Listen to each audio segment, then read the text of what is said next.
What's wrong with TikTok? Lol, this is ironic. It's technically making autistic a slur by assuming you used it as one. It was probably seen as a snarky, "Are you autistic?" to make fun of somebody.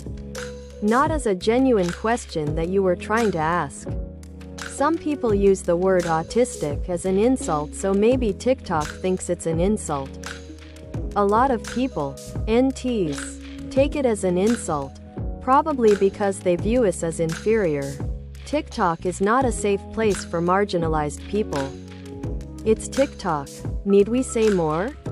Object empathy.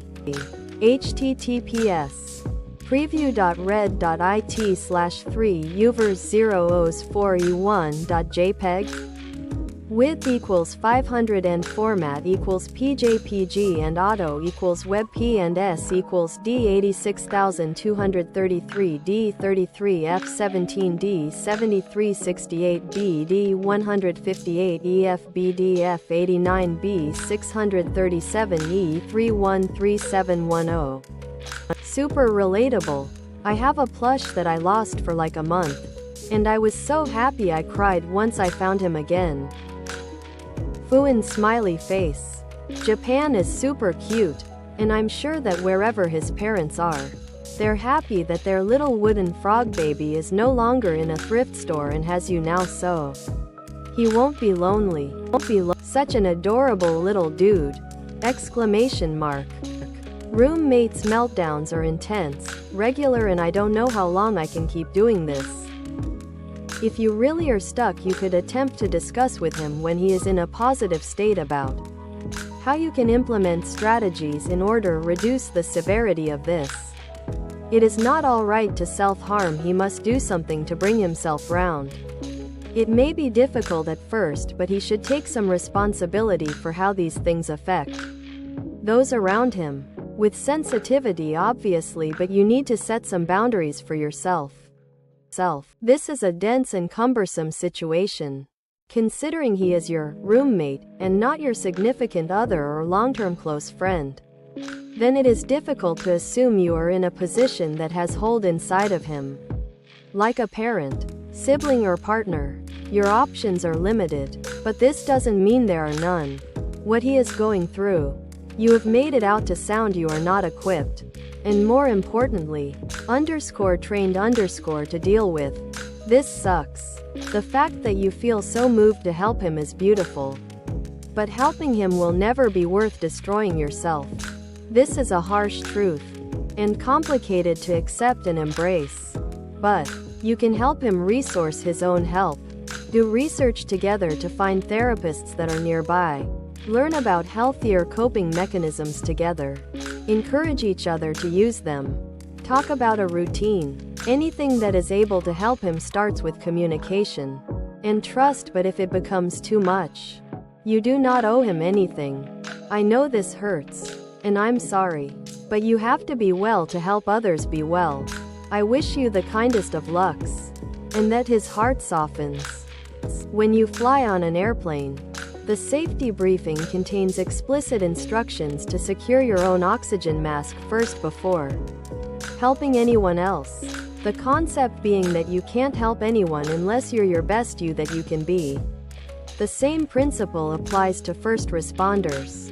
They are people with a massive amount of training and experience in how to handle dangerous situations. But if the danger exceeds their ability to help, they are not to put themselves in harm's way. Be the best you that you can be for this person. Even if, especially if, it means stepping aside to let someone else help instead. Speak to his cousin outside of a meltdown and let him know this is a serious, untenable situation. It really isn't your responsibility to care for this fella, but I understand not wanting to leave him to it. If I were in your shoes, I'd call 999 to get him medical assistance during a meltdown if the cousin isn't available, is unable to calm him. You are not the worst person for writing this, you are doing more than you should have to already. He needs trained medical help. Keep yourself safe above all. Greater than what if I go away and this happens? Not your problem. greater than there's blood, and screaming, and hitting his head on doors again. Not your problem. Greater than I know he is suffering a hell of a lot more than me number. He's suffering differently. Just because he's physically bleeding doesn't mean you aren't mentally. Greater than I got diagnosed with autism 2 weeks before he moved in myself. This is like a child raising a child. You are just now learning about yourself.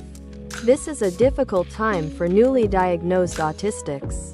And the last thing you need is to being in the presence of someone who is this mentally unstable. He needs to leave.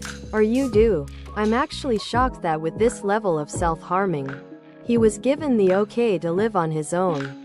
Is anyone else just a tiny creature operating a human body from inside its head? It's not uncommon to refer to our brain as almost a separate entity. An almost disconnection between our outer appearance and us. Agreed. I feel the same. As far as I'm aware, it's a pretty standard ASD trait to feel other. Like you are not your body but are actually just piloting your body. I like the description. I feel like a force ghost piloting a meat mech. It's also very ASD normal to think of ourselves as almost a different species. I often find myself talking about humans as though they were a different species, without even really meaning to. It just feels natural. I mean, we are just our brain. The body is the armor the brain uses to stay alive. After all, the brain named itself. I've always said that my body is just the mech that takes my head from room to room. I don't feel any kind of kinship or identity with my corporeal self. I feel the same.